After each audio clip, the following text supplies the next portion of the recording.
दिल्ली सरकार की मुख्यमंत्री प्रतिभाशाली विद्यार्थी कोचिंग योजना में अगले सेशन से लड़कियों के लिए 100 सीटें बढ़ाई जाएंगी। लड़कियों को आगे बढ़ाने और मौके मिल सकते हैं। इसके लिए शिक्षा मंत्री आतिशी ने बुधवार को यह घोषणा की है कि अतिरिक्त सीटें होंगी। इस स्कीम के साथ दिल्ली के सरकारी स्कूलों के स्टूडेंट्स को इंजीनियरिंग और मेडिकल इंस्टीट्यूट में दाखिला पाने के लिए कोचिंग दी जा रही है। अभी क्लास 9 से लेकर क्लास 11 तक के 300 स्टूडेंट्स को स्कीम का फायदा मिल रहा है। अगले सेशन से 400 स्टूडेंट्स को यह फायदा मिलेगा।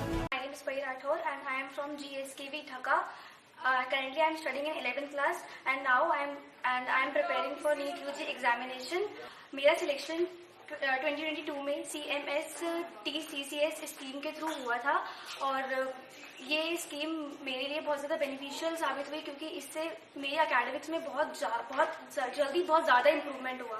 इस स्कीम के थ्रू मुझे इस इंडिया में होने वाले जेईई और नीट एग्जाम्स में क्या कंपटीशन के बारे में पता चला और साथ में ये स्कीम मेरे लिए और मेरे जैसे बच्चों के लिए बहुत ज़्यादा हेल्पफुल साबित हुई, जिससे जो बच्चे इन इंस्टीट्यूशंस को बहुत इजीली अफोर्ड नहीं कर सकते थे, इनको एक्सेस नहीं कर सकते थे, इस स्कीम के थ्रू उन्हें ये बहुत इजीली एक्सेस कर सकते हैं। और साथ में मैं अपने शिक्षक को थैंक यू बोलना चाहूँगी उन्होंने, क्योंकि हमारी साइड डाउट्स हमारी नॉर्मल प्रॉब्लम्स को वो बहुत एक गुड सोल्यूशन के साथ उन्हें एक्सेस करते थे और हमारे daily doubt clearing sessions, daily test जो कि बहुत ज़्यादा यूजफुल है और बहुत ज़्यादा इम्पॉर्टेंट है इस जर्नी के लिए।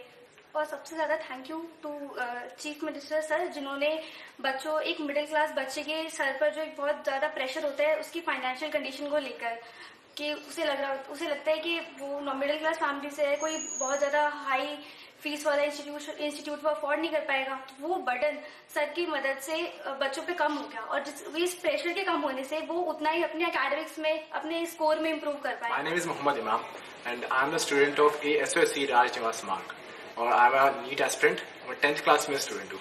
तो फिर जब 2023 के बैच से मेरा सिलेक्शन हुआ था, 2023 सितंबर मंथ में हमारे स्कूल वालों ने हमें बताया कि ऐसा एक एग्ज़ाम है और आप सभी को एग्ज़ाम देना है। तो फिर हमारे स्कूल के सभी बच्चों ने एग्ज़ाम दिया था जो भी 9th क्लास में थे और उसमें से मेरा सिलेक्शन हो गया था।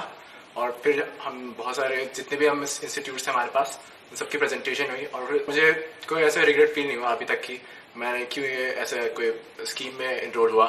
मुझे बहुत अच्छा लगा कि मैं किसी ऐसे कोचिंग में जा पाया जो मैं कभी अफोर्ड नहीं कर सकता था। मैं एक मिडिल क्लास बैकग्राउंड से हूँ और मुझे लगा कि मेरी फैमिली ऐसे किसी बहुत अच्छी कोचिंग को अफोर्ड कर सकती थी तो मेरी स्टडीज़ के लिए। और फिर जब मैंने इंस्टीट्यूट में आना शुरू किया तो मेरी एकेडमिक परफॉर्मेंस जो है वो बहुत ज़्यादा इन्हांस हुई और मेरा कॉन्फिडेंस भी बहुत ज़्यादा बूस्ट हुआ और मुझे लगता है कि अब मैं बहुत ज़्यादा कॉन्फिडेंस हूँ अपने नीट के एग्ज़ाम को लेकर कि मेरा नीट का एग्ज़ाम बहुत चीज़ें क्लियर हो सकता है। और इस सबको लेकर मैं DOE honourable minister of education and the department को मैं थैंक्स कहना चाहता हूँ और मैं उनको ये भी कहना चाहता हूँ कि आपको आगे फ्यूचर में भी ऐसी बहुत सारे स्कीम लाना चाहिए जिससे बहुत सारे स्टूडेंट्स जो मेरे जैसे नीट और JEE की तैयारी करना चाहते हैं उनको बहुत ज़्यादा हेल्प मिलेगी। और लास्टली मैं डिपार्टमेंट को बहुत ज़्यादा थैंक यू करना चाहूँगा और मैं CM सर को बहुत ज़्यादा धन्यवाद देना चाहूँगा कि उन्होंने मेरी और बहुत सारे स्टूडेंट्स की हेल्प की। Thank you. Top story bureau के लिए दिल्ली से हेमंत कुमार की रिपोर्ट।